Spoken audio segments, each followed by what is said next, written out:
Welcome to Smart Remarks, where I might be up for a new war if we'd finish the old ones first.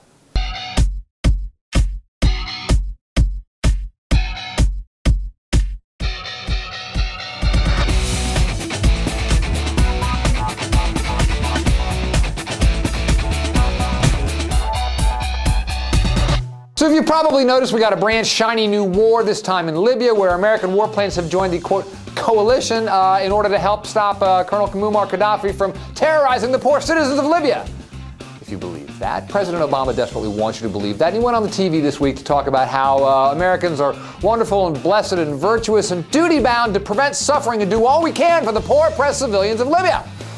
Or something like that. But it was curious because in his speech, Obama never once mentioned the rebels who are benefiting from our airstrikes. But now there's talk we might be arming the rebels. Obama said our mission will not be broadened to include regime change, but here's Hillary Clinton this week not only saying we might arm the rebels, but saying the airstrikes will continue until Gaddafi goes. So tell me again, just what is it we think we're doing in Libya? And if we're going to arm the rebels, just who are these guys? Do we have any idea what they stand for, what their philosophy of governance is, and whether in the long run they'd be any better than Gaddafi?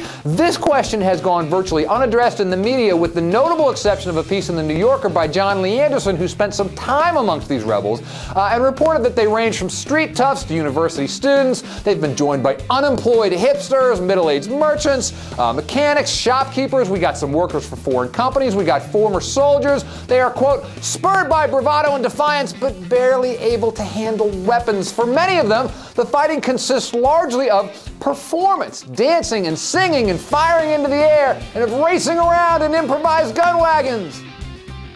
And we're gonna arm these guys? Look, once again, we're setting ourselves up for mission creep. Once again, we say there's going to be no American boots on the ground, but you know how that goes. You know, sooner or later we'll have boots there in order to preserve the peace, or in order to aid the noble rebels, or whatever it is. Because what happens if Gaddafi begins to pulverize these ragtag forces? Are we going to sit on the sidelines and watch? No! If the virtuous forces of democracy are about to overwhelm them, of course we have to intervene. That's always how it goes, but at what cost? Already, in the first week, the cost of our excellent Libyan adventure totaled $600 million. Do we have this money? Where's this coming from? But this is a long-term investment, right? We're standing against the forces of tyranny. Of course, in a place where there's a good bit of oil, where the rebels haven't yet set up their own government, but they have set up their own central bank, and just coincidentally, they've gotten the approval to go ahead and start selling some of that oil. So rest assured, citizen, whatever it costs, it's going to be a bargain. Whoever the rebels are, they're virtuous, the moral equivalent of our own founding fathers. Welcome to our shiny new war. Come along for the ride, as if you have any choice. Look, a decision was made to take American forces into a war. He didn't consult with Congress, and that's a matter of fact. Now, what the consequences are politically, you know, we'll see.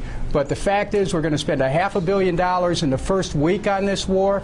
We don't have the resources. We're in 4 different fronts now: Iraq, Afghanistan, Pakistan, and now Libya. What is going on in America? We have money for endless wars, and we can't take care of things here at home. Congressman, if you so disagree with the president...